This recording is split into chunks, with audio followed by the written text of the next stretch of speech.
Get ready to enter the Thrive Time Show. We started from the bottom, now we hit. We started from the bottom and we'll show you how to get here. Started from the bottom, now we hit. We started from the bottom, now we hit. We started from the bottom, now we're on the top. Teaching you the systems to get what we got. Colton Dixon's on the hooks, I break down the books. Z's bringing some wisdom and the good looks. As the father of five, that's why I'm alive. So if you see my wife and kids, please tell them hi. It's the C&Z up on your radio. And now 3, 2, 1, here we go. We started from the bottom, now we hit. We started from the bottom and we'll show you how to get. Claytron, how are you? Man, I am doing awesome. I woke up today and I was just feeling great. Yeah. Got a chance to read a little bit this morning. I'm feeling good. So it sounds like if you're doing any better, vitamins would be taking you. Is that how that would work? That is how, yes. We have a guy in our office that actually says that on the phone now. When people ask him, he's doing cold calls. He says, "Hey, how are you doing?" They ask how he's doing, and that's his line. That's his go-to. It's a go-to move. It's a go-to move. Jonathan Kelly, this one's for you. Now today, what we're doing is we're going to be talking about developing your own prosperity Forma. Yep. Okay. But before we dive into that, you have written something on the board that I want to figure out how it pertains. Pitbull plus what is that? Pop stars? Singers. Pop singers equals hit. These are just proven formulas. A plus B equals some dollars. A squared plus B squared equals C squared. Okay. Pitbull plus pop singers equals a hit. It's just proven formulas. I love it. So that's what we'll be talking about today. But first, the main problem that we're discussing, though, is the fact that most Americans are in debt. Okay, and they don't know how to save. They don't know how to create that discipline of saving, and they can't build financial momentum. Yeah. So that's what we're going to talk about. But to support this, I've kind of found some startling facts, if you will. I found a quote here from the Federal Reserve Bank of New York. This is what they said. Good times. Overall, consumer debt is over $11.5 trillion and is higher than it's been since 2011. And more unsettling, debt is rising at rapid levels. Americans' debt, that includes mortgages, auto loans, student loans, and credit card debt, increased by 2.1% or $241 billion in the last 3 months of 2013, the greatest margin of increase since the third quarter of 2007. This seems like bad news.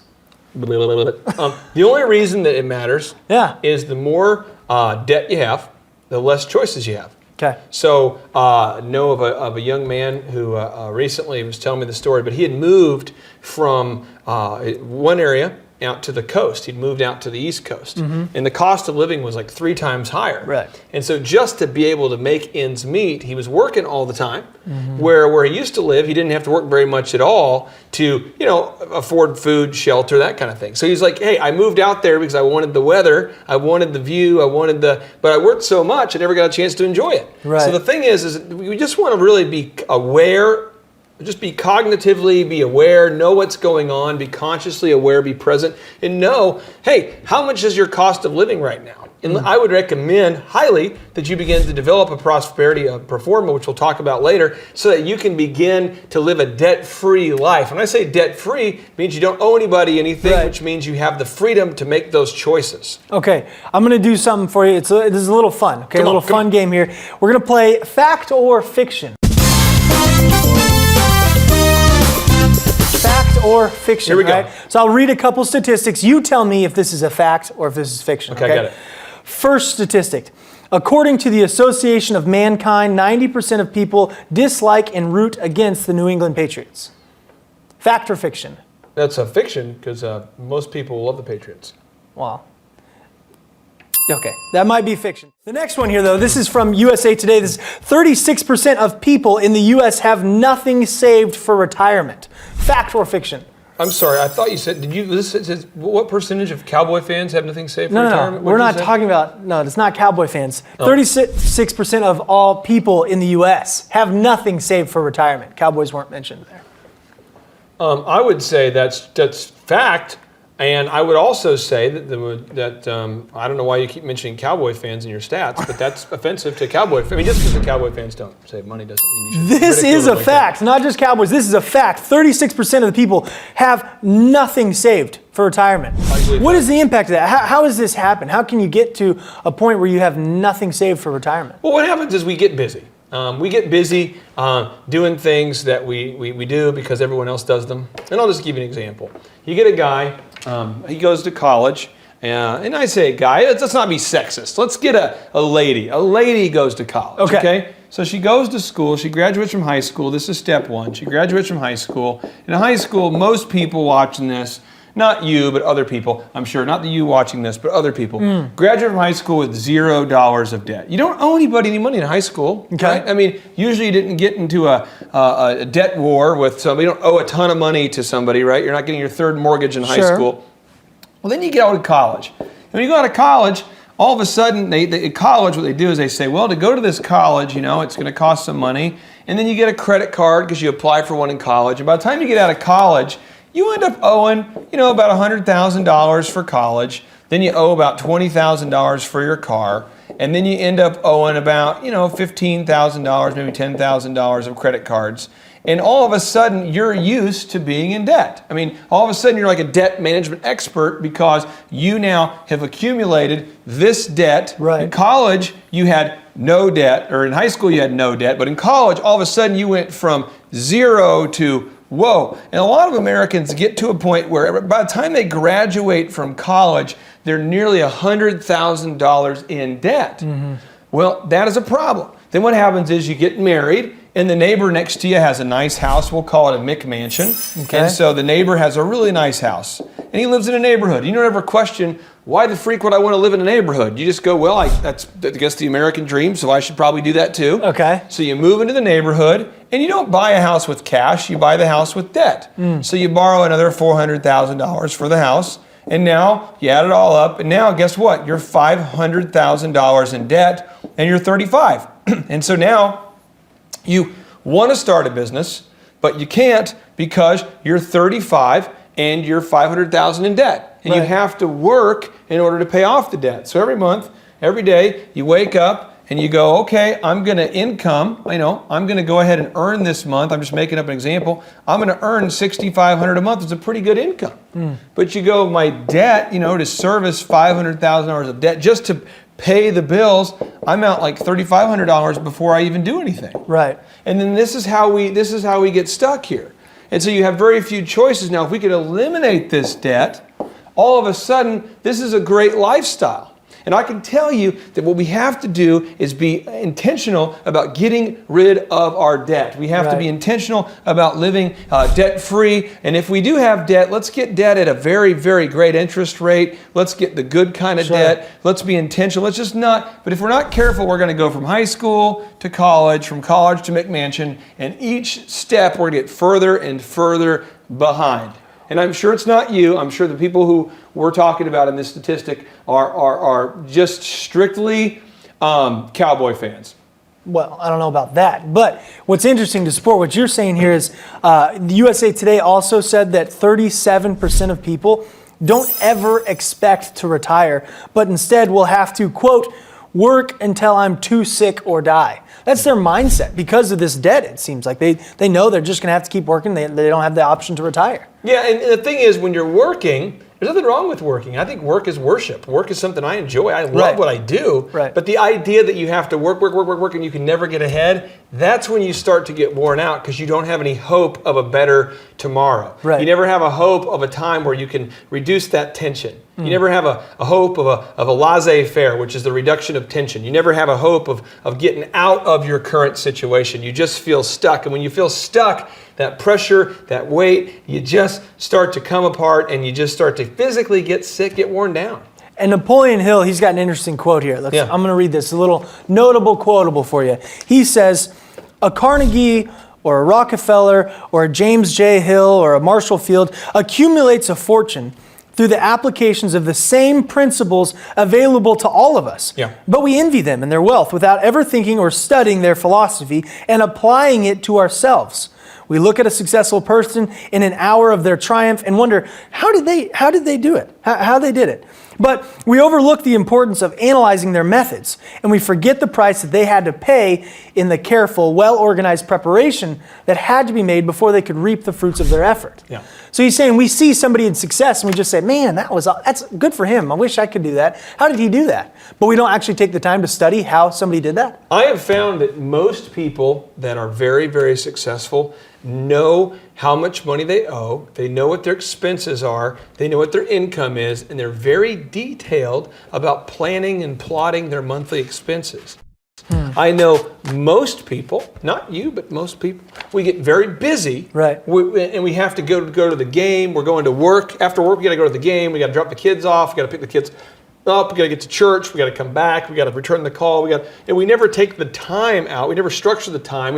For some reason, we feel guilty almost about telling friends and family, I can't get together tonight because tonight is my weekly night where I take 2 hours a week and I look at my finances. Right. I mean, who does that? Well, millionaires do that. Right. So I'm just telling you, you can do it. You just got to block off time. This is what I love, though. If we're going back to this quote, he says that all these people accumulated their fortune through the applications of the same principles available to all of us. You can do this, and I want you to know it's absolutely something that you can do. Let's dive into these principles. Boom. Then. Okay, so this is what we're going to be talking about today. We've got 3 principles. The first is we are going to help everyone break down their life goals into 5 financially specific goal areas. Cool. Okay? 5 financially specific goal areas. Second, we're going to help figure out what trade-offs we're going to have to make in order to achieve these financial goals. Okay. And third, we're going to teach everyone specific ways to keep themselves motivated as they begin to go down this path of financial success. Awesome. Let's do it. Those are our 3 steps, okay? Yeah. So the first one is the 5 specific goal areas. So I know that you talk a lot about spirit, mind, body, relationships, finances. Yeah. Why do we need to have goals in all these areas? Why is that important? How does that impact us? Well, what will happen, I'm going to pull up a calendar here because I think this is the best way to explain this. Okay. My life, your life, as you're watching this, and if you're watching this, I encourage you to either make your own calendar here, or at least just kind of begin to marinate and think about your own calendar and think about how your life is similar or maybe different than this. I know that for me, I have, when you think about spirit, we're going to write this down. We're going to put down spirit. Okay. We're going to put mind. We're going to put body. We're going to put relationships.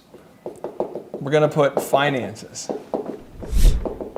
And we're not going to go through all of them. Let's just pick a few for a second. Okay. Relationships. If I'm going to have a relationship with somebody, I have to spend time with them. So when am I going to do that? So I'm going to just show you.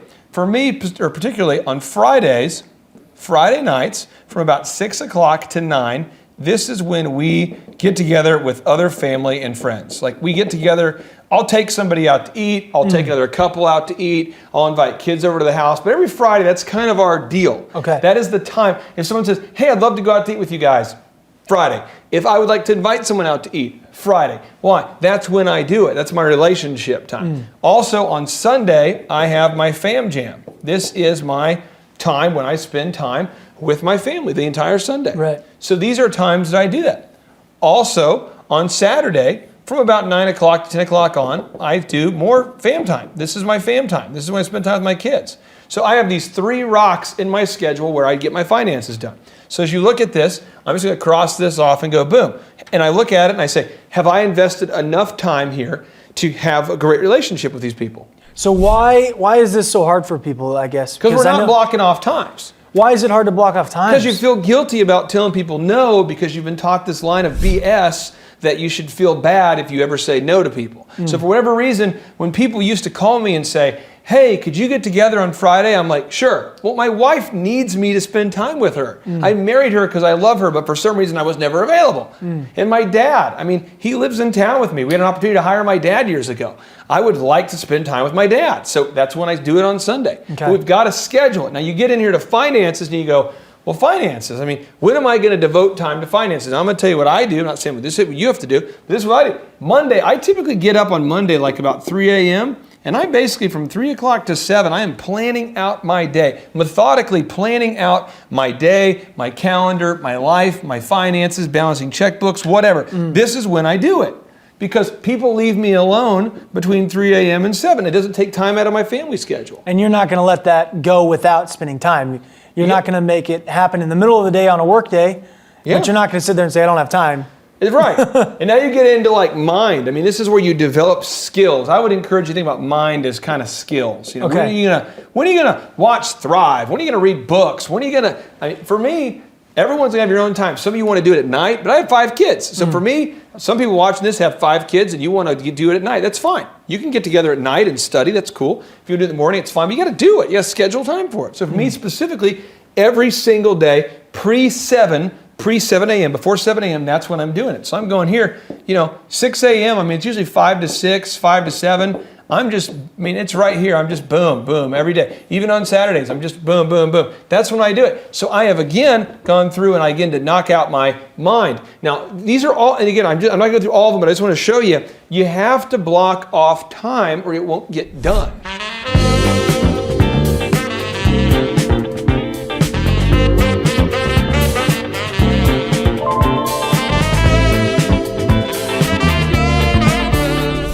Now, you specifically talked about having goals in these areas. Yeah. Have you written down specific goals that apply to each of these areas? Do they need to be written down? You need to write those goals down. And I had a goal, my first goal was to have $1 million business before I was 30, to do that. I got a goal to hire my dad. Had a goal to, you might have a goal for a certain amount of weight you want to weigh. I might have a goal for a certain amount. I know with my family, I just really, really want to be a dad that my kids love being around. I love screwing around with my kids, making them laugh, I just love to have time with my kids, So, we all have different goals, but we have to define those goals because those goals should shape everything that you're doing. So what happens is if you hold these goals out here, if these are your goals, this is what you're doing. If these are your goals, what begins to happen is this world around us has so many distractions that are pulling at us, that are coming at us. They're pulling, they're pushing, they're really wearing us out. And you have to be able to say, no, no, no, no, no,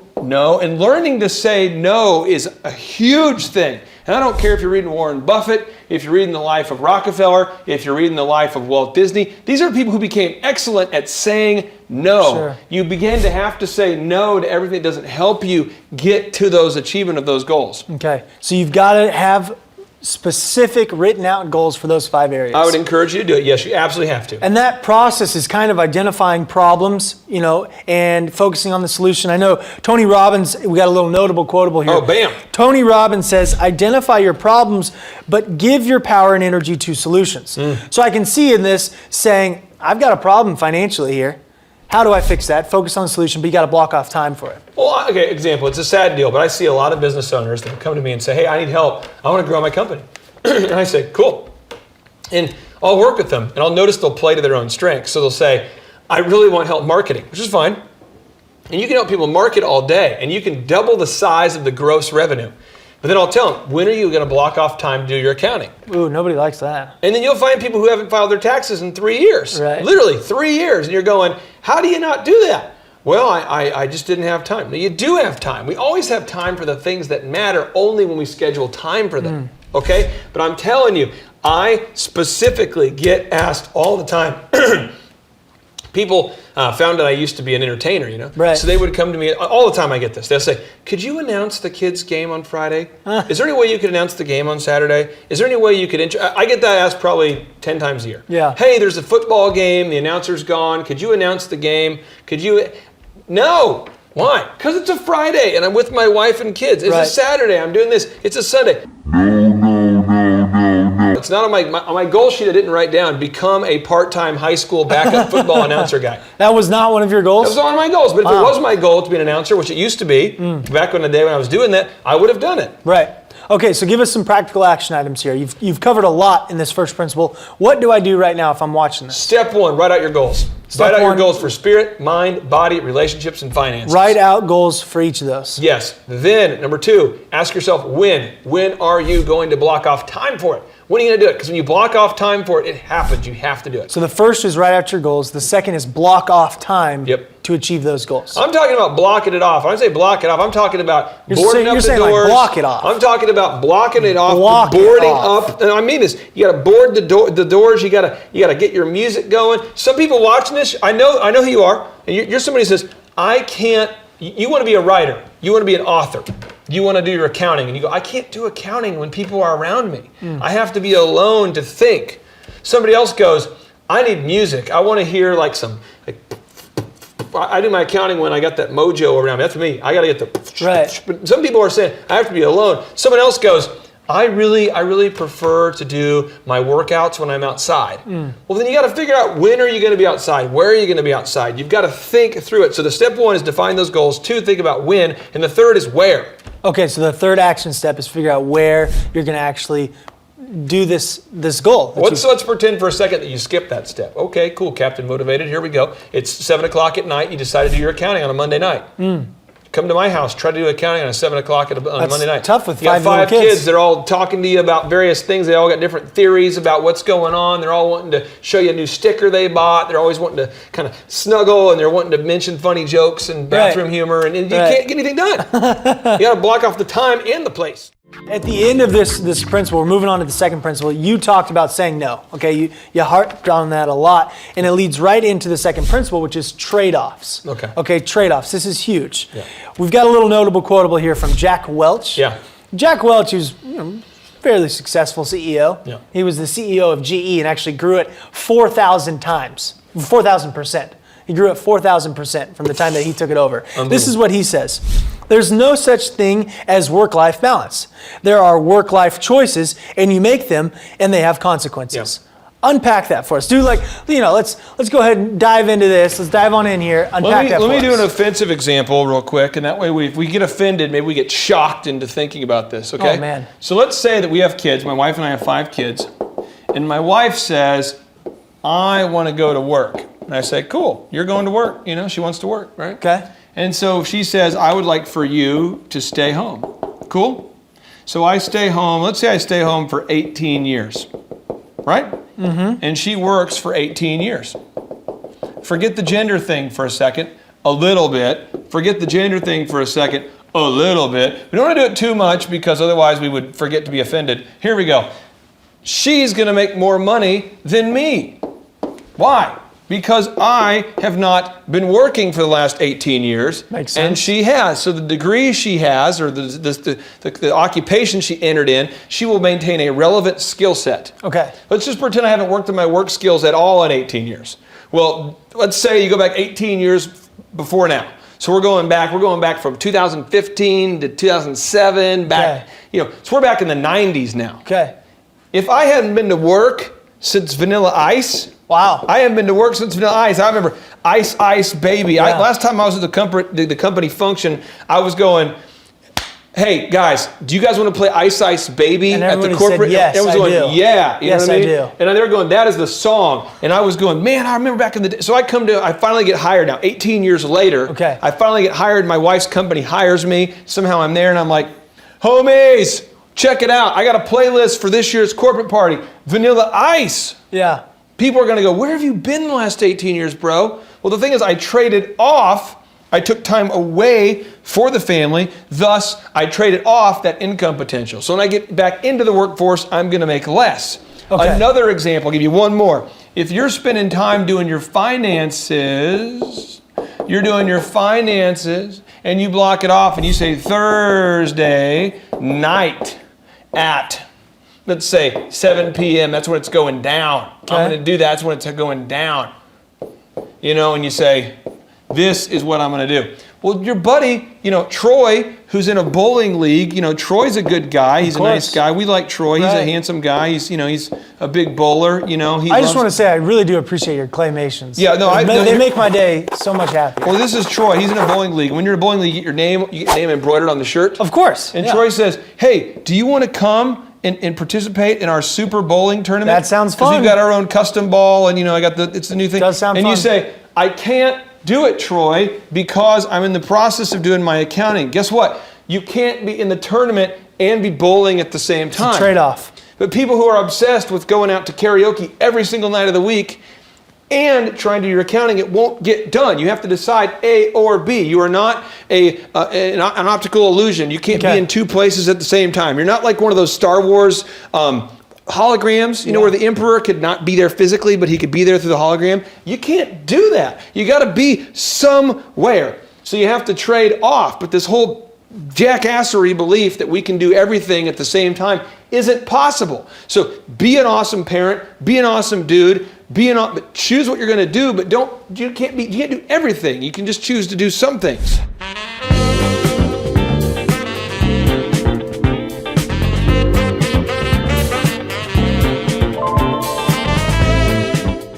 Now, Clay, listen, you and I, we're close, okay? The Thrivers, we all know that you're kind of our Brostradamus here, yeah. okay? We know that. You're our Brostradamus. But break it down and explain it to us, though. Why is this simple concept so hard for us? Why is this so hard for so many people that you work with? We're insane. We're an insane group of people. We say, I want to be out of the workforce for 18 years, and I want to make the same amount of money as my wife who's been working the last 18 years. We say, I want to be in the bowling league, yet I want to be awesome at accounting. You're going to have to trade off. We want everything right now. This is what we do. This is the culture of jackassery we have. We want 0 calories. So we want to drink something that has 0 calories. 0 calories. You say, I want Coke 0. Okay, if you're watching this right now and you work for Coke, deal with it, but this is the real talk. You go here and you say, I want Coke 0. Well, Coke 0, what's in this stuff? Well, whether it's Coke or it's Pepsi or whatever the product is, they're going to have this thing called aspartame, right? I'm probably spelling that wrong. The fact checkers can spell it correctly. Aspartame. Look up aspartame. These things are cancer-causing agents. Why? Because you can't have something that has 0 calories. It can't be full of nothing. There's something in it. What gives it the flavor? It's a trade-off. Okay. If you want to have fat-free yogurt, check it out real quick. Fat-free yogurt. What's the trade-off? Fat-free yogurt. If you trade off the fat, you're going to get sugar. They put sugar in place to artificial sweeteners. So now you have sugar instead of fat. And what does sugar become? Fat. If you want to work out, you want to do 0 impact. You say, I want to do 0 impact. Well, guess what? You buy one of these shake weights. You buy the shake weight and you just hold it and you go.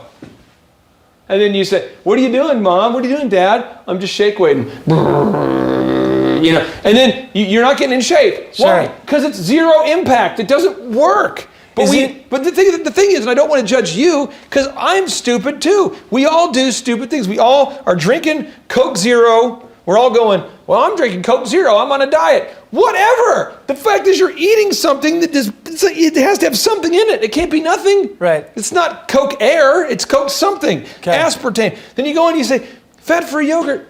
You're still eating a yogurt. There's got to be something in it. This is big. And you say, fat-free, it has sugar. If you just look this up. Moving on. Next thing you say, 0 impact. I want to work out, but I don't want to get sore, and I prefer not to get tired, and I don't want to get sweaty. Well, you're not going to get in shape. The reality is you have to trade off. Everything is a trade-off. You have to sow the seeds before you can grow something. So I'm just telling you, well, I don't want to sow seeds. I just want to get a harvest. You can't. You can't pray for Santa Claus every day of the week. I'm just saying, it doesn't matter what it is. If you're watching this and you're going, I really want the government to help me.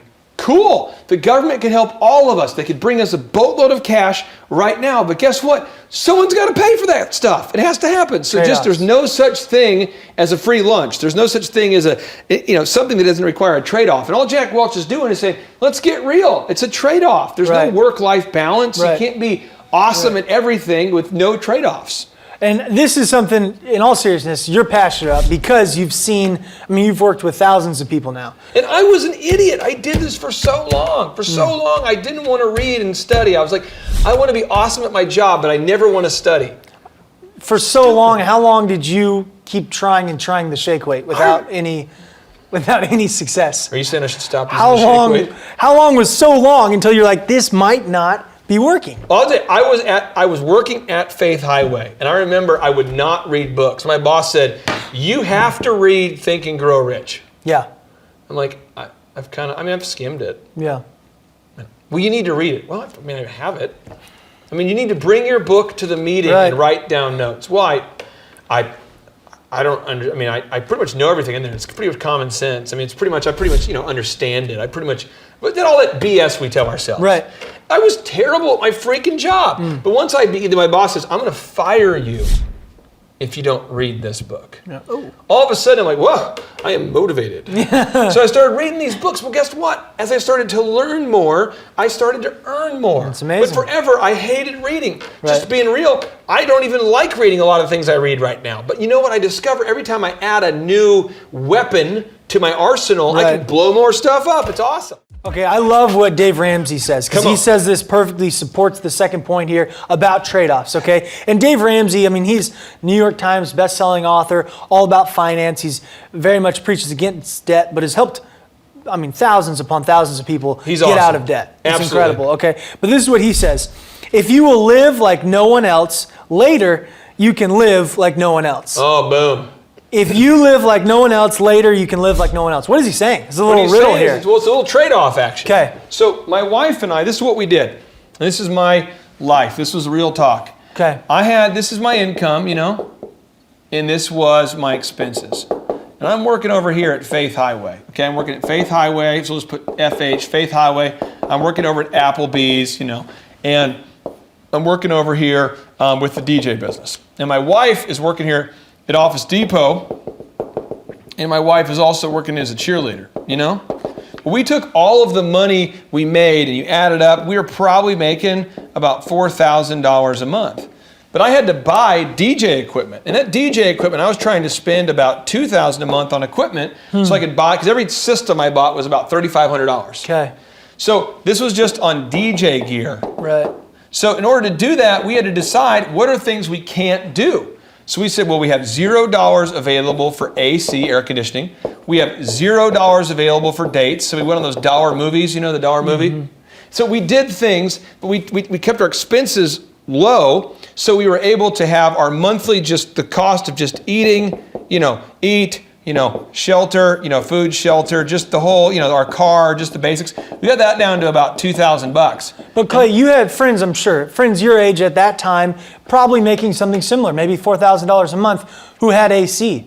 Yeah, well, here's the thing is, you lived like no one else. I have friends today, still have people in my life today, a lot of people in my life today who still are like, dude, you just spent like $3,000 on auto wrap in your Hummer. Bro, you just spent like $400 grand on funding an online education website for people you don't know. Why would you do that?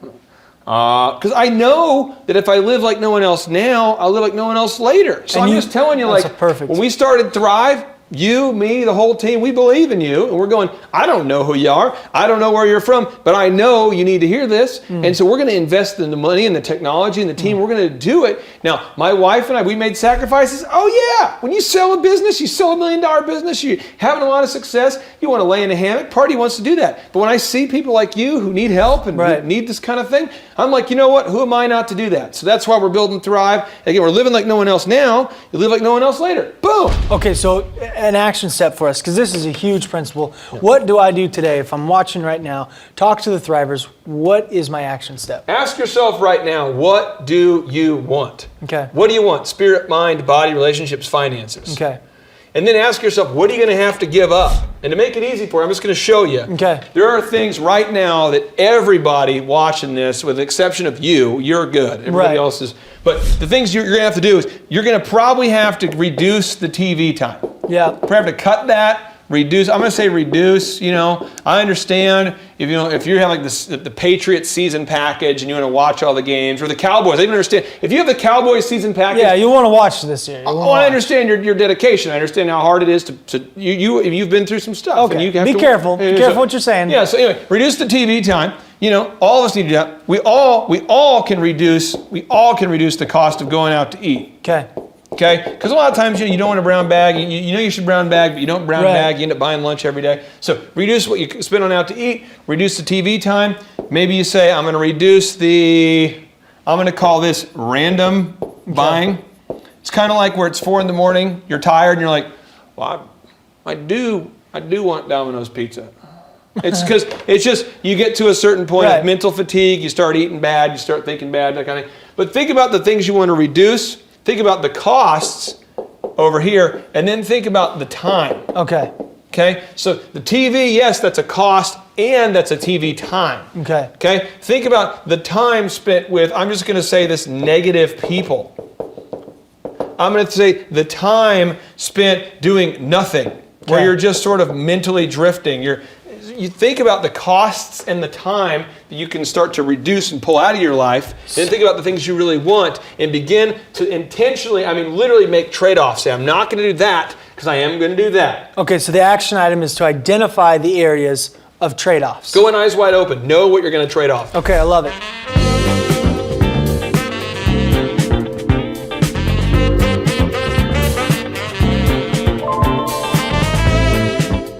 All right, let's move on to the third principle here, self-motivation. Oh, come on. Okay, and this is huge because if you've now written out your goals and you've set aside time, you've identified areas for trade-off, now comes the tricky part. We have to motivate yourself to do that every day. Motivate yourself. Okay, so before we dive into this, how do you continually motivate yourself to pursue these goals and stay dedicated to the trade-offs you've committed yourself to? How do you do that? Well, I would say right now, what I do is I think about you.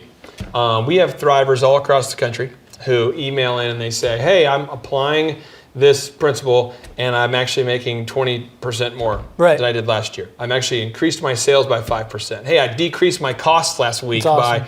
And so I always think, I begin with the end in mind. Okay. But I always make, to quote Stephen Covey, he says, always make the main thing the main thing. So my main thing is helping help people like yourself to start a business, to grow a business, or get where you want to go with your career. And so I focus on that. So I literally have covered my walls with your cards, your emails, your questions. That's where my focus is. And I've written down my other goals for my family, my faith, my finances. I have those goals clearly defined. So every day when I wake up, regardless of how I feel, I want to be clear, I do not feel. Real talk, what time did you wake up this morning? Like 2:30. Okay, so you woke up at 2:30 a.m. this morning. Yeah. And the motivating factor for you was what? How did you do that? Michaela, one of our Thrivers of the Month in New York. He's a guy originally from the Ukraine. He's actually closed 5 deals. And I just was thinking about, man, there's how many millions of Michaelas are there out there that need this and need this kind of training. I was thinking about Thrivers like you. And the other motivating force is I was thinking about my family and just being transparent with you. There's people in my family who need me to do what I do in order to support themselves, and it's part of that team. Well, and I think the fact that you wake up at 2:30 matches up with your goal of wanting to be an incredible dad, incredible husband. Because you know that you've got to get work done and it's not going to take away from family time. So your family's probably not, up and doing a lot at 2:30 a.m. Yeah. And so you decided to make that sacrifice, trade off sleep so you can be a great dad and successful. Well, let me tell you about the trade-offs that go into that. If I get up at 2:30, I go to bed at 9, so that way I can get up, so I can sleep legitimately 5.5, 6 hours. Right. So I'm not going to kill myself. I'm going to still sleep 6 hours. So I do that, and I honestly didn't think about my family this morning, like in terms of my own kids. When I woke up, I didn't do that. I'm a flawed human, I guess, but I've scheduled it. And see, that's what's cool. Yeah. Is when you schedule it. I didn't think about like, oh, my kids, that's why I'm getting up. No, I've scheduled it. It's a rock in your schedule. It's a rock. And so I get it done so that I can spend the time with my kids. That's the magic. If you'll take the time right now to schedule it, you'll sometimes even forget what's in your schedule, but it'll become a rhythm and you'll just find yourself getting ahead and achieving your goals and losing the weight and getting the jobs and getting the skills. It's awesome. Okay, financially now, let's specifically jump on in to this principle of motivating yourself, trade-offs, whatever, as far as financial principles go, okay? So I hear you talk about the habit of saving 20% after taxes and that whole, putting aside money for opportunities. Talk to us about that. How much do we need to be putting away? Why is this so important? Well, I would say as a minimum, now if you study the life of John Rockefeller or Henry Ford or Thomas Edison, or you read anything Napoleon Hill, they're going to talk about the habit of saving. Okay. Basically, if you don't have the habit of saving, the seeds of greatness are not within you. That's a paraphrasing Brian Tracy, best-selling self-help author. But the point is, you have to save. So when you earn money, I encourage you, regardless of your religious faith, I encourage you to take 10% of your money and set it aside for charitable giving. Okay. Whether that's your church, whether that's an organization you're into. Because I think most people, we care. when you see the Salvation guy ringing the bell, Salvation Army guy ringing the bell, bing, bing, bing, bing, bing. So most of us have a little tug. We want to help. When you see the Girl Scout cookie girl, you want to help. Let's set aside 10% of our money to do that, but let's not feel like we have to give more than that. Okay. 10% is a great place to start. Good. Then you want to save 20% of your money. Save that to buy an opportunity. Okay. Minimum of 10%. But I'd say 20% you want to save that to buy opportunities. So that way when a deal comes along, so I'll give you an example. I was traveling all around the world doing speaking events, and people were coming to me all the time, hiring me as a consultant. Right. And I was like, my wife and I were talking, and we kind of, the conversation changed, and all of a sudden, we need to start an online education site to help teach these things that people are paying us thousands of dollars a month for. We need to teach it for $50 a month. We need to teach the things they're not teaching on the college campus. Right. We need to teach these business skills for $50 a month.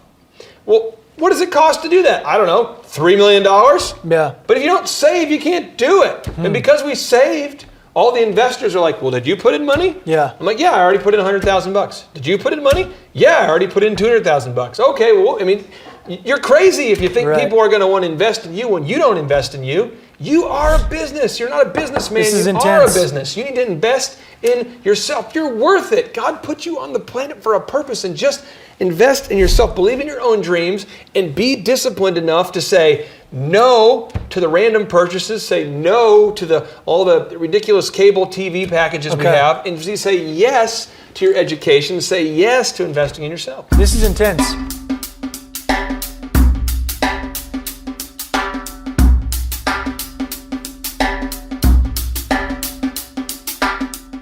This is like this. I feel like you've kind of like verbally, in a kind way, punched me in the face. It's Okay, like, well, whoa, 30%. That's big. It makes me want to punch you in the face.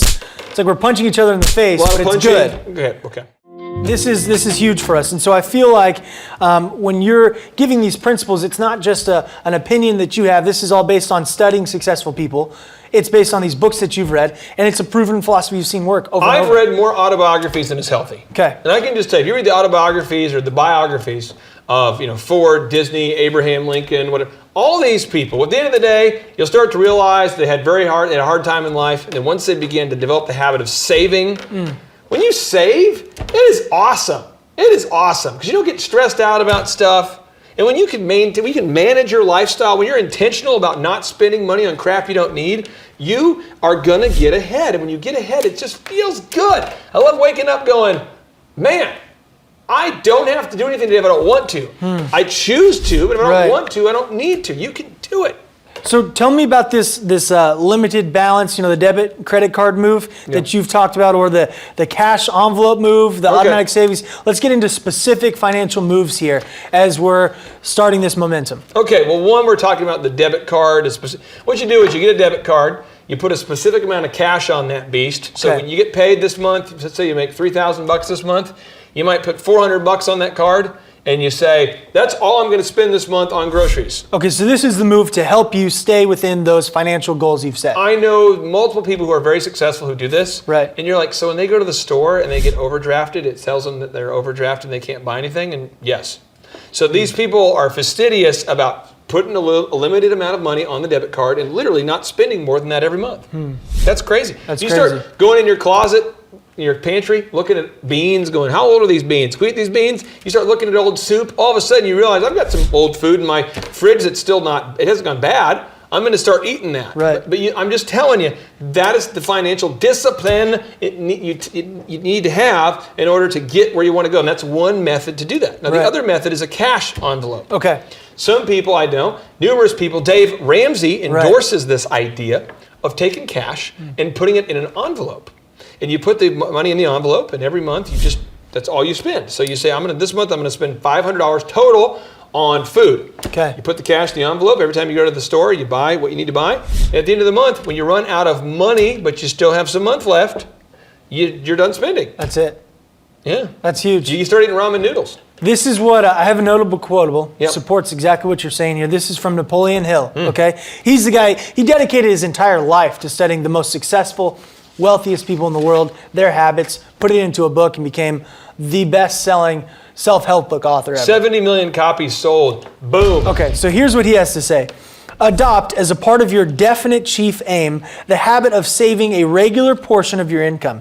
Even if this if this be no more than a penny a day. Very soon the habit will begin to lay hold of your mind, and you will actually get joy out of saving. So he's putting an emphasis on just the act of saving. Yeah. So if you say right now, I can't save 30%, first of all, you probably can find a way, but you got to just start saving right now to develop that habit. Is that what he's saying? Well, one thing I'll notice is when you get in the habit of something, it begins to subconsciously affect the way you think. Okay. So back in the day, just to give you an example, what my wife and I would do, and this is probably, you might go, that's weird, but we would literally have this whiteboard, and every time that I saved $1,000, I would just come in and go, boom. Every time I saved $1,000, boom. Now it took a while to save a boom. It took a couple weeks, 3 weeks, 4 weeks, I'm like, boom, boom, boom. And I keep doing this, boom. Pretty soon I go, boom. Boom, boom, $6,000, 7,000, boom, boom, boom, boom, boom, man, boom. And typically people would do 5 tallies, but I'm not because I want to keep it confusing, right. I guess. No, that's good. But the thing is that over time, we would end up looking at our board and we would go, it became an exciting thing. We looked at our board and we said, 1, 2, 3, 4, 5, 1, 2, 3, 4, 5, 1, 2, 3, 4, 5, 1, 2, 3, 4, 5. And we look and we go, man, we've saved $20,000. That's awesome, yeah. And then you begin to realize, man, that is an opportunity. And then you start to have bigger dreams because now instead of having these $2,000 dreams, right. you start going, well, if that's $20,000, I can play in that game. If that opportunity costs $20,000, then I can. And I remember I had this dream to start this landscaping business. True story. And I ended up going, yeah, let's do it. Why? Because it was like 30 grand to start the business. And so I took out some cash, I bought the business, started the business. That's what you do. Yeah. But you can't have big dreams if you don't have big habits of savings.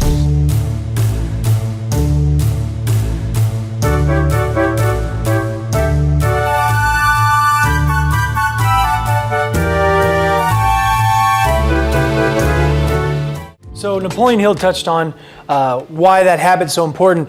W. Clement Stone talks about how terrible it is if you can't save and how that negatively affects you. He says, if you cannot save money, then the seeds of greatness are not in you. You alluded to this, but that's what he's saying. Brian Tracy talks about it. W. Clement Stone talks about it. Of greatness are not in you. And this is a man that, he went through extreme trial. He had to start working at the age of 6 to get his family out of debt. He understands being in a terrible place financially and moving himself out of that. Yeah, W. Clement Stone is a fabulous success author, but he went on to become a multimillionaire in a variety of different industries.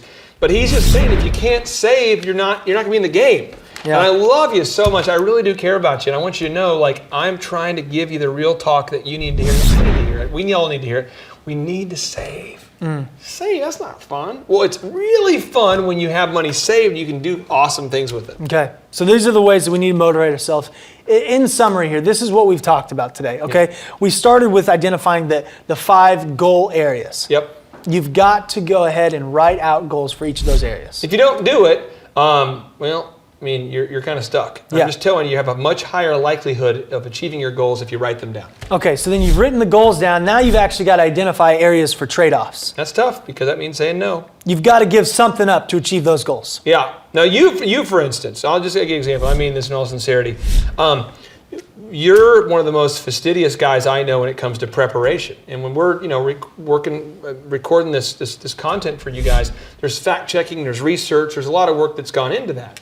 And to do that, it requires an undivided mind. Mm-hmm. You have to be focused on it. And obviously, there's a million things you want to do. But when you're focused on it, doesn't mean that you don't like what you're doing. Right. It just means that when you're doing it, you're physically and mentally present while you're doing it, and you're not doing something else. Right. And that's hard to do. A lot of people just don't have that discipline, and that's why your show prep is so tight, because you do that. Mm-hmm. That's the one nice thing I'll say this year. That's so nice. I'm blown away. I didn't know you'd ever say something like that. Well, sorry.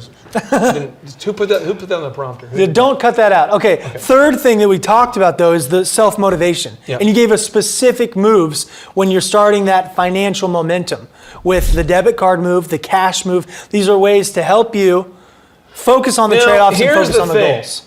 People are going to say, I don't want to be limited. I have enough discipline to not use the credit card, the debit card method. Okay. I have enough discipline. I don't need to use the cash method. And I'm just going to say, do you?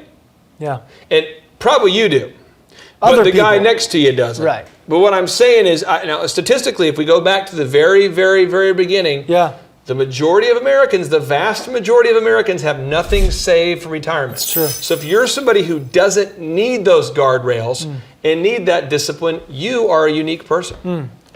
And either way, I just want to say you are a unique person.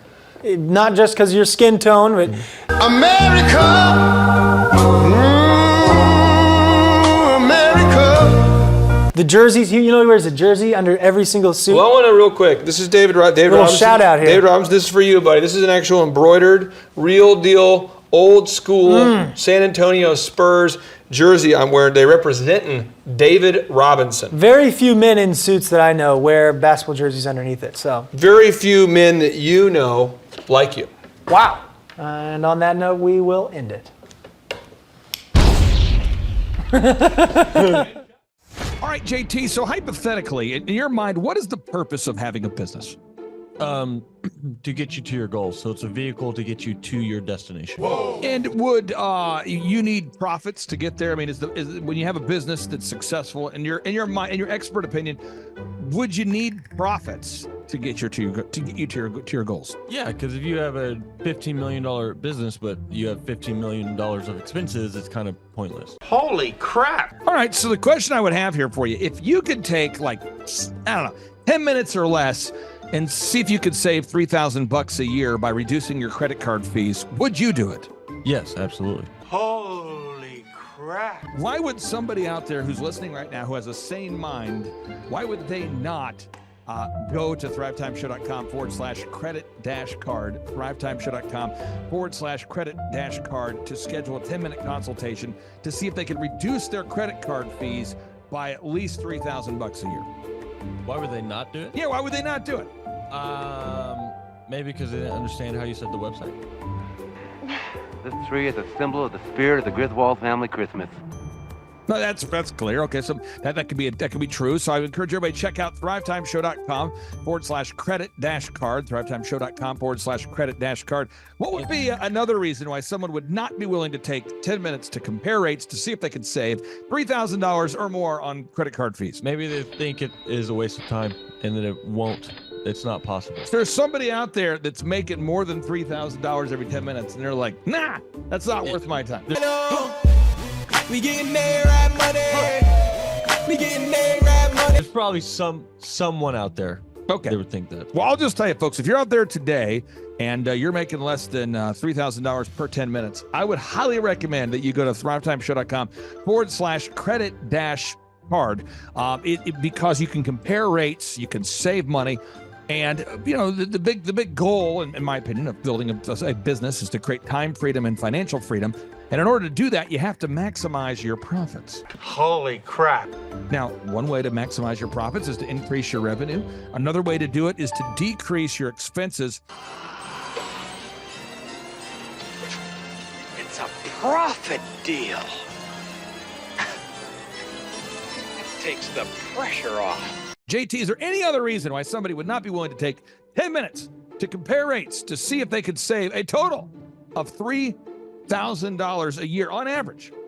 I am at a loss and I cannot think of any other.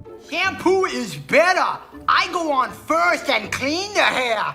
Conditioner is better. I leave the hair silky and smooth. Oh, really, fool? Really?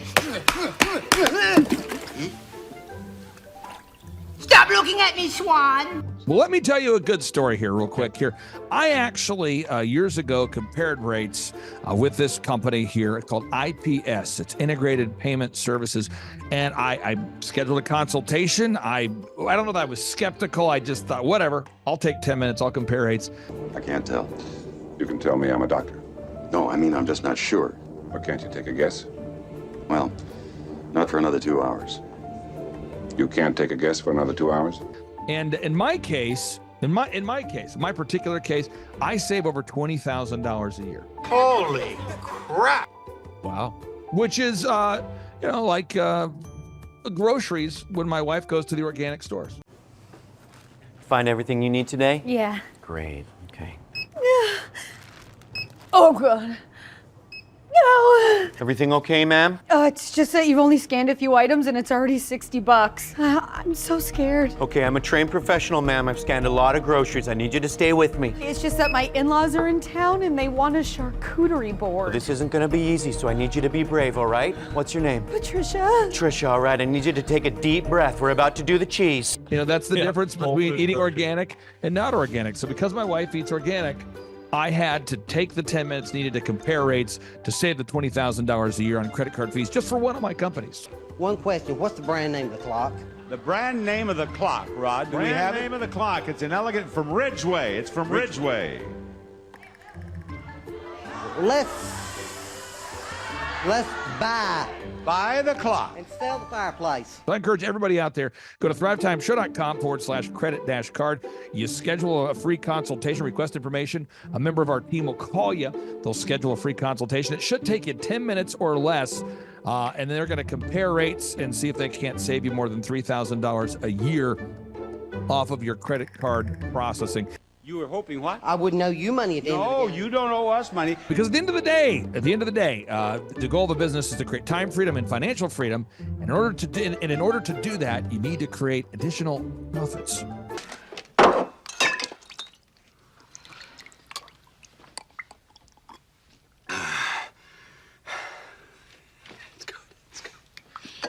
The number of new customers that we've had is up 411% over last year. We are Jared and Jennifer Johnson. We own Platinum Pest and Lawn and are located in Owasso, Oklahoma. And we have been working with Thrive for business coaching for almost a year now. Yeah. So what we want to do is we want to share some wins with you guys that we've had by working with Thrive. First of all, we're on the top page of Google now. Okay. I just want to let you know what type of accomplishment this is. Our competition, Orkin, Terminex, they're both $1.3 billion companies. They both have 2,000 to 3,000 pages of content attached to their website. So to basically go from virtually non-existent on Google to up on the top page is really saying something. But that's come by being diligent to the systems that Thrive has, by being consistent and diligent on doing podcasts and staying on top of those podcasts to really help with getting up on with their listing and ranking there with Google. And also we've been trying to get Google reviews, asking our customers for reviews. And now we're the highest rated and most reviewed pest and lawn company in the Tulsa area. And that's really helped with our conversion rate. And the number of new customers that we've had is up 411% over last year. Wait, say that again. How much are we up? 411%. Okay, so 411% we're up with our new customers. Amazing. Right. So not only do we have more customers calling in, we're able to close those deals at a much higher rate than we were before.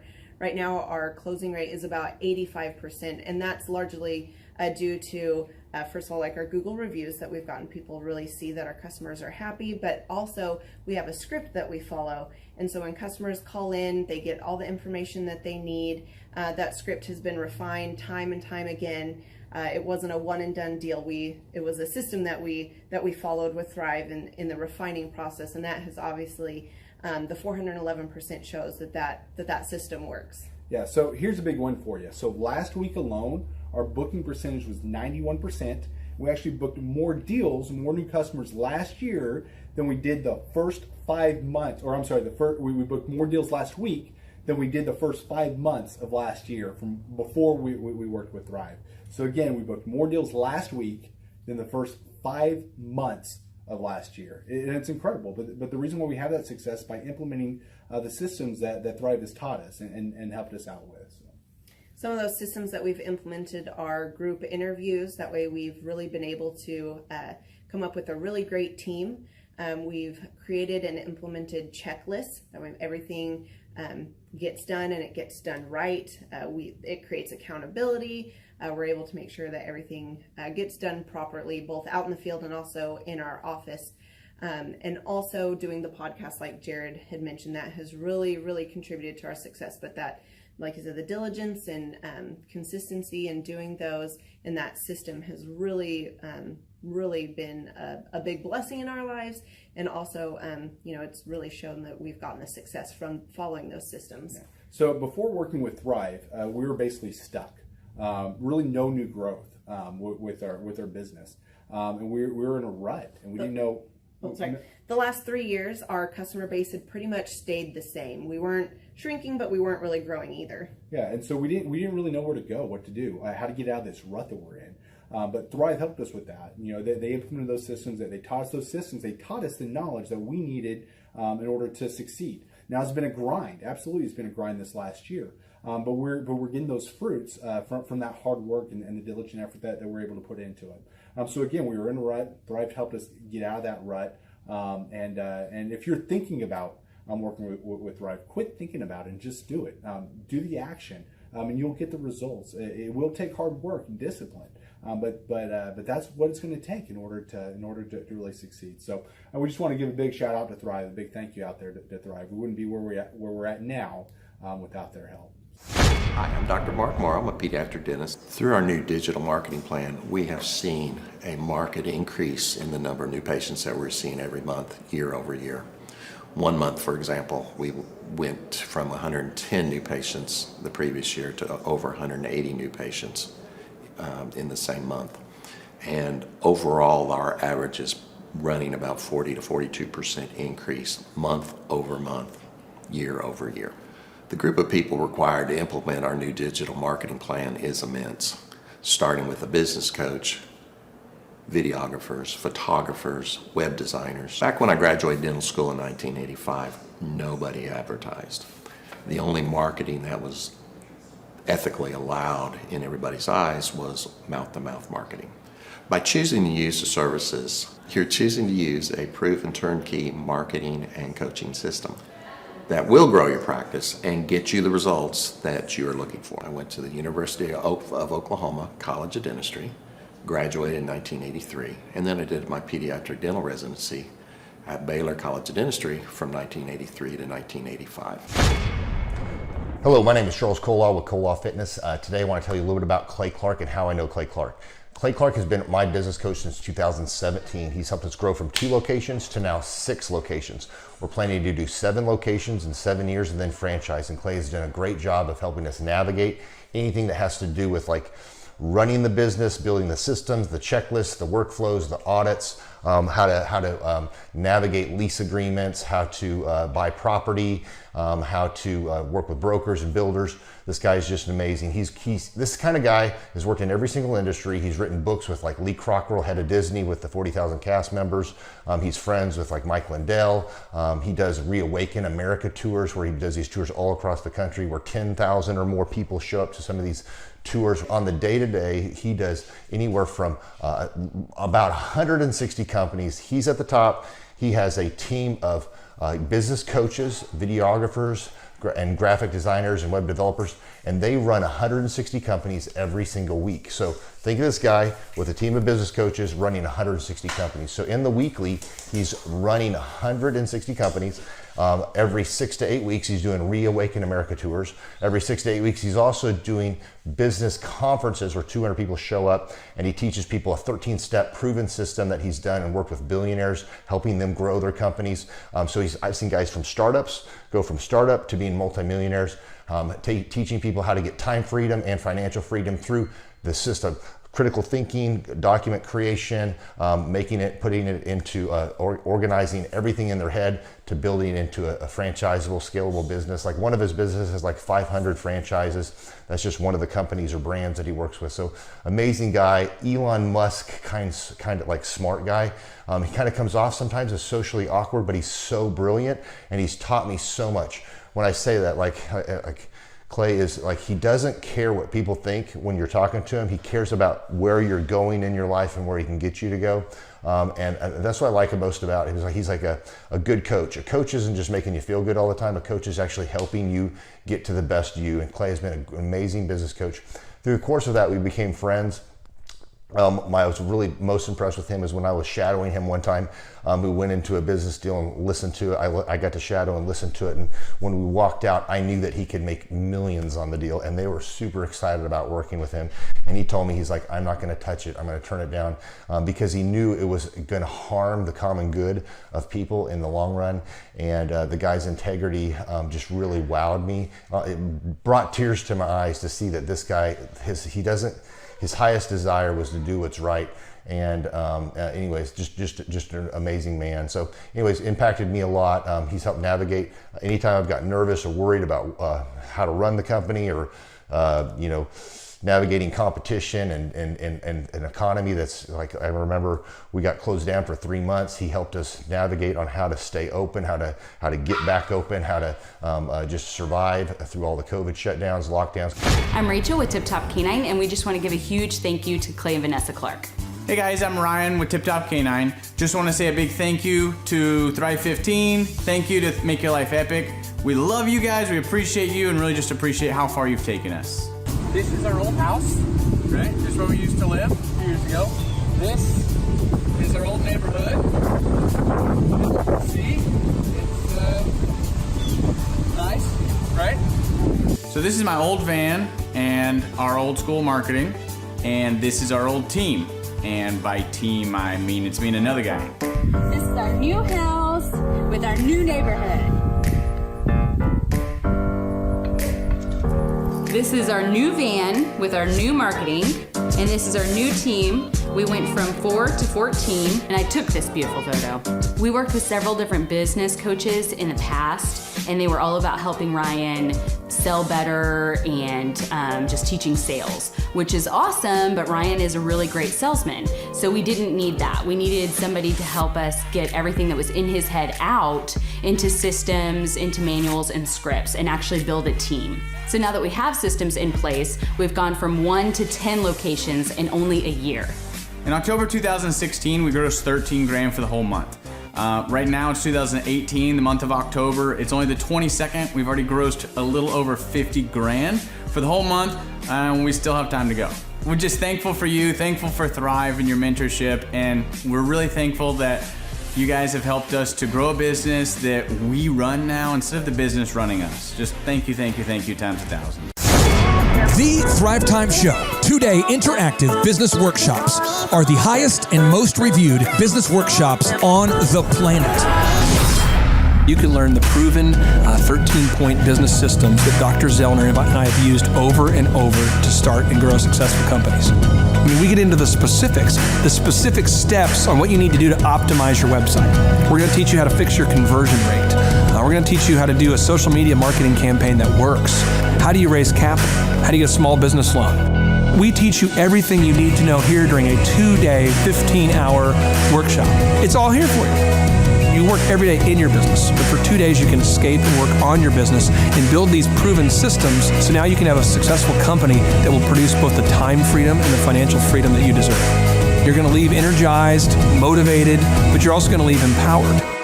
The reason why I've built these workshops is because as an entrepreneur, I always wish that I had this. And because there wasn't anything like this, I would go to these motivational seminars, no money down, real estate, Ponzi scheme, get motivated seminars, and they would never teach me anything. It was like you went there and you paid for the big chocolate Easter bunny, but inside of it, it was a hollow nothingness. And I wanted the knowledge, and they're like, oh, but we'll teach you the knowledge after our next workshop. And the great thing is we have nothing to upsell. At every workshop, we teach you what you need to know. There's no one in the back of the room trying to sell you some next big get-rich-quick, walk-on-hot coals product. It's literally, we teach you the brass tacks, the specific stuff that you need to know to learn how to start and grow a business. And I encourage you to not believe what I'm saying, and I want you to Google the Z66 auto auction. I want you to Google elephant in the room. Look at Robert Zellner and Associates. Look them up and say, are they successful because they're geniuses, or are they successful because they have a proven system? When you do that research, you will discover that the same systems that we use in our own business can be used in your business. Come to Tulsa, book a ticket, and I guarantee you it's going to be the best business workshop ever, and we'll even give you your money back if you don't love it. We've built this facility for you, and we're excited to see you. If we go back 8 years ago, think about the number of clients you had back then versus the number of clients you have now. As a percentage, what has been the growth over the past 8 years, do you think? We got to inspire somebody out there who just doesn't have the time to listen to their calls. Okay, so Clay, it's like I would go up and down from about $10,000 a month up to about $40,000, but it's up and down roller coaster. And so now we've got it to where we're in excess of 100 clients. That's awesome. And so I would have anywhere from 5 clients to 20 clients on my own with networking, but I had no control over it. I didn't, without the systems, you're going to be victimized by your own business. For somebody out there who struggles with math, if you, let's say that your average number of clients was 30 and you go to 100, as a percentage, what is that? I have doubled every year since working with you. So I've doubled in clients, I've doubled in revenue every year. It's 100% growth every year I've worked with. Now, so I'm looking, we've been good friends 7-8 years, and I've got doubled 5 times. Which is just incredible. I mean, the first time you do it, that's one thing, but when you do it repeatedly, yeah, I mean, that's unbelievable. We're working our Blessed Assurance off this year to double. We're planning on doubling again. We're incorporating some new things in there to really help us do it, but we are going to double again this year. I started coaching, but it would go up and down, Clay. That's when I came to you, as I was going up and down, and I wanted to go up and up instead of up and down. And so that's when it needed a system. So creating a system is you have nailed down specific steps that you're going to take no matter how you feel, no matter the results. You lean into them and you do them regardless of what's happening. You lean into them and it will give you X number of leads. You follow up with those leads, turns into sales. Well, I tell you, it's if you don't have a script and you don't have a system, then every day is a whole new creation. You're creating a lot of energy just to figure out what are you going to do. Right. And the best executives, Peter Drucker is a father of modern management. He said, the most effective executives make one decision a year. What you do is you make a decision, what is your system, and then you work like the Dickens to make sure you follow that system. And so that's really what it's all about. So with a script here, we have a brand new gal that just came in working for us. She nailed down the script, and she's been nailing down appointments. Usually we try to get one appointment for every 100 calls. We make 200 to 300 calls a day per rep. Right. And she's been nailing down 5 and 8 appointments a day. Somebody out there's having a hard time. That script. So she's making how many calls a day? She's making between 200 and 300 calls a day. Whoa. And our relationship is weird in that we do. If someone were to buy an Apple computer today, and or let's say you bought a personal computer, a PC, the computer is made by, let's say, Dell, but then the software in the computer would be Microsoft, let's say, or Adobe or whatever that is. So I basically make the systems. And you're like the computer, and I'm like the software. It's kind of how I would describe our relationship. Yeah. Tim, I want to ask you this. You and I reconnected. I think it was in the year 2000 and what was it? Maybe 2010. Is that right? 2011, maybe, or no, maybe further down the road. Maybe 2013. 2012. Okay, so 2012, and at that time I was 5 years removed from the DJ business, and you were how many years removed from tax and accounting software?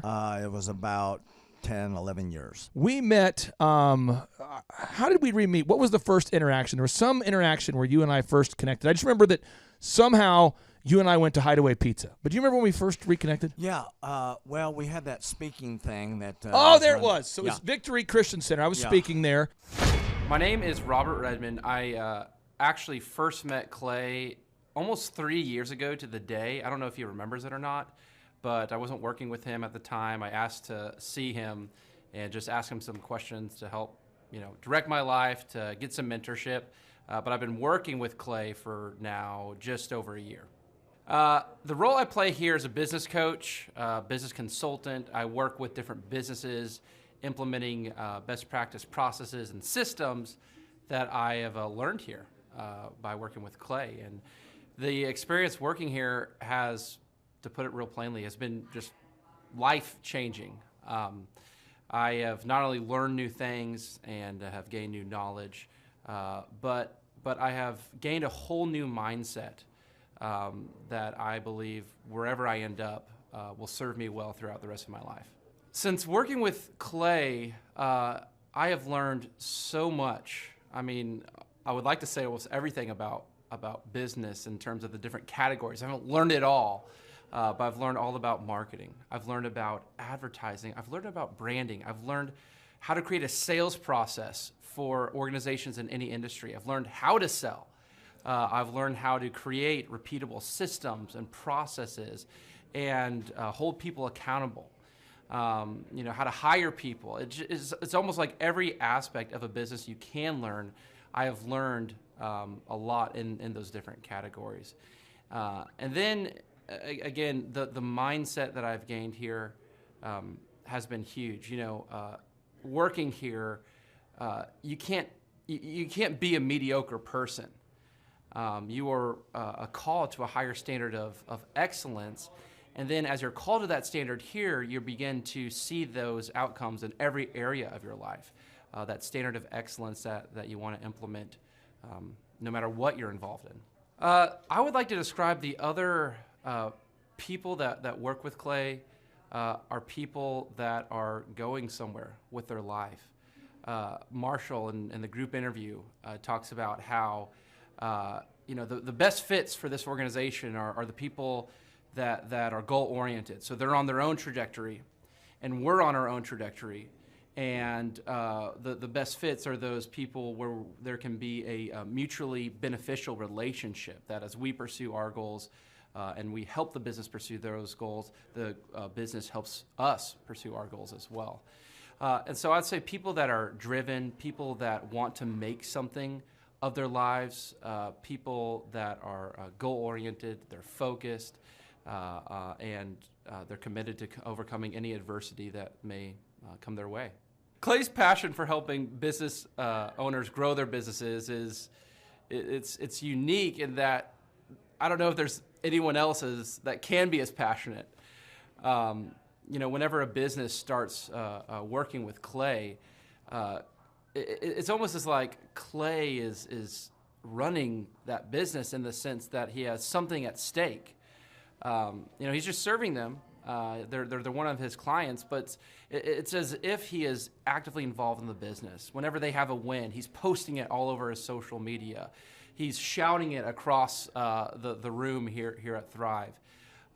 You know, he's sending people encouraging messages. He can kind of be that life coach and business coach in terms of being that a motivator and that champion for people's businesses. It's again unique because there's no one else I've seen get so excited about and passionate about other people's businesses. The kind of people that wouldn't like working with Clay are people that are satisfied with mediocrity. People that want to get through life by just doing enough, by just getting by. People who are not looking to develop themselves, people who are not coachable, people who think that they know it all and they're unwilling to change. I would say those are the type of people. In short, anyone that's content with mediocrity would not like working with Clay. So if you're meeting Clay for the first time, the advice I'd give you is definitely come ready to take tons of notes. Every time Clay speaks, he it gives you a wealth of knowledge that you don't want to miss. I remember the first time that I met Clay, I literally carried a notebook with me all around. I was looking at this notebook the other day, actually. I carried a notebook with me all around, and I just took tons of notes. I filled the entire notebook in about 3 or 4 months, just from being around Clay, following him, and learning from him. And then I would say, come coachable. Be open to learning something new. Be open to challenging yourself. Be open to learning and adjusting parts about you that need to be adjusted.